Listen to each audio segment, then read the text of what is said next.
You're listening to The Riley King Show. Good morning and welcome to the Friday edition of The Riley King Show.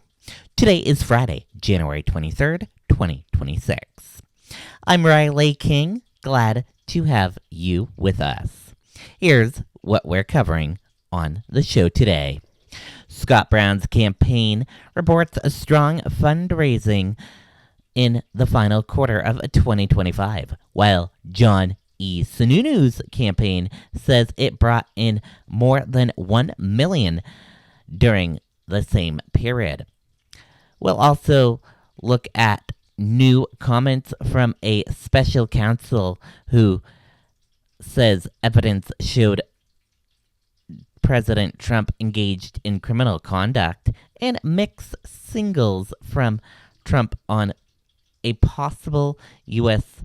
accusation of a Danish territory. Plus, a massive winter storm has more than 160 million Americans on alert nationwide. Let's get started now. First up, Scott Brown campaign reports strong fundraising in a final quarter of 2025. The campaign of Republican U.S. Senator candidate Scott Brown announced Thursday that it raised nearly $500,000 during the fourth quarter of 2025, signaling early financial momentum in New Hampshire's closely watched Senate race.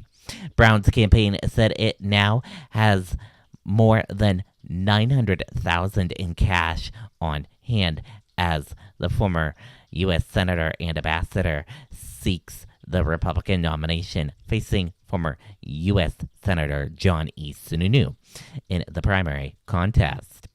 Campaign officials emphasized that contributions came from donors in every county across New Hampshire, forming the fundraising total as evidence of broader grassroots support.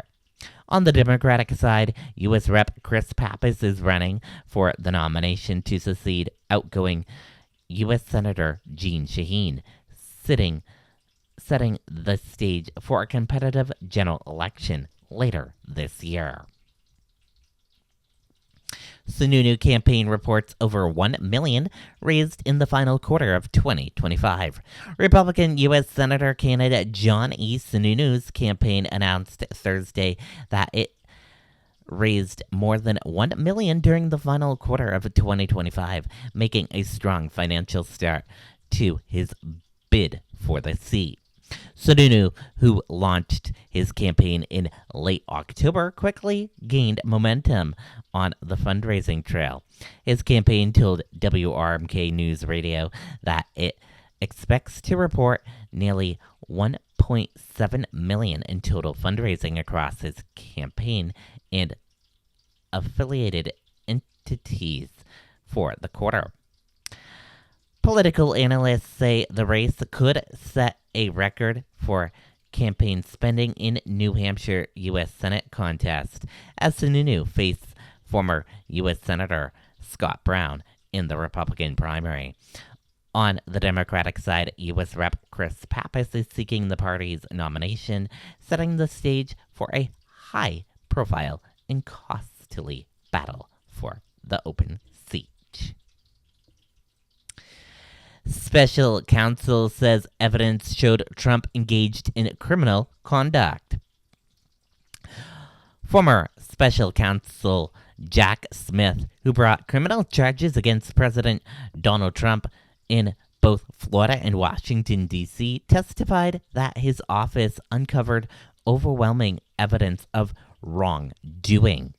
Our investigation developed proof beyond a reasonable doubt that President Trump engaged in criminal activity, Smith said, summarizing the findings of the probe.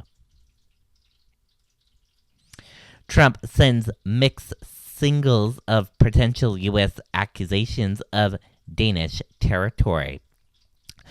Just one day after announcing what he described as a framework of a future deal, President Trump is now offering conflicting messages about whether the United States will move forward with acquiring the Danish territory.